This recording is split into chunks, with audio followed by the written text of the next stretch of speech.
Ecco, signora Paola, qui in primo piano, ci descriva che cosa vediamo. Questa è la festa di San Nicola, Santo Nicolao. Usano a fare su vogalloni su escono a notte e vanno tutti a ballare, e anche il giorno della festa ballano. E poi c'è anche la confraternita con il santo, Ecco. San Nicola. I quali? Quelle cose tondine e marron che ci sono, quelle sono le savaimanne che usano da noi, a Ponno Santo Nicolao, di vanti meda, di vanti nei balleustre oppure. Però questa voltantina è prendo tutte le savaimanne. A volte andai a votare 4 anante e 4 pavas di ustre, poi mi scende. Sì, come anche ad Ortueri, che è la festa patronale. Sì. Questa è la chiesetta. Questa è la chiesetta, sì. I frati delle cappelle, del suo Spirito Santo e del San Rosario, Madonna del Rosario. Sì.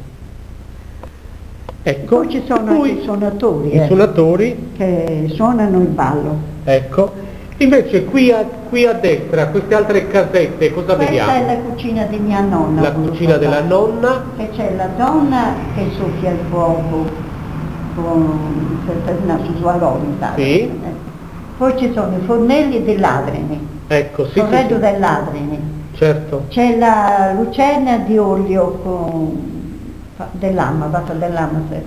E poi due saviatere ora, da qui si vede. Sì, con tutti i piatti vari. Non si vede, si vede proprio le due a Paola. Sì? Dopo l'uomo. Sì. C'è da vedere proprio. Superreri?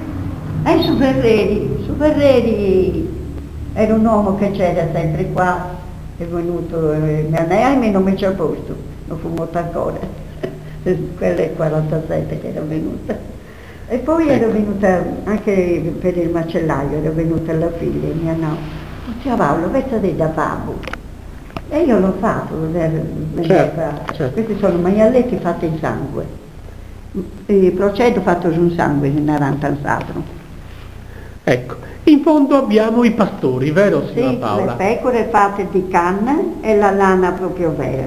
Lana di pecora proprio. Sì, lana di pecora. Ecco. Poi c'è uno che munge la pecora, c'è il pastore che sta mungendo una pecora.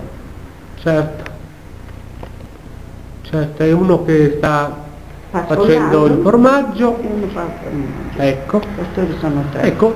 Poi un'altra che fila, un'altra c'è ruta. C'è una donna che è caduta. Ecco, per arrivare finalmente alla capanna della Natività. Sì. E qui abbiamo la donna che dopo aver cotto il pane arriva e lo porta a Gesù Bambino.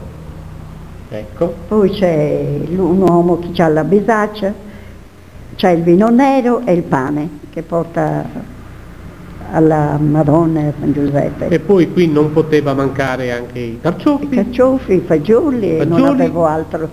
E poi le olive, qui c'è anche il frantoio è questo. Frantoio.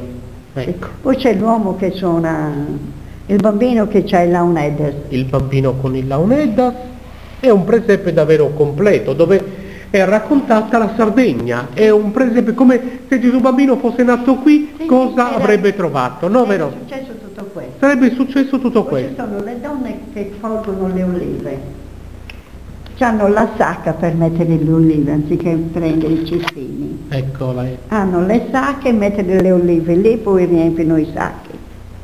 E l'uomo che abbacchia le olive, scudenne suie, sono scudenne suie. Ecco, quanta fatica e quanto le è costato questo 2 anni presepe? c'era. 2 anni. 2 anni di lavoro. Senta, e quanta soddisfazione? Tanta.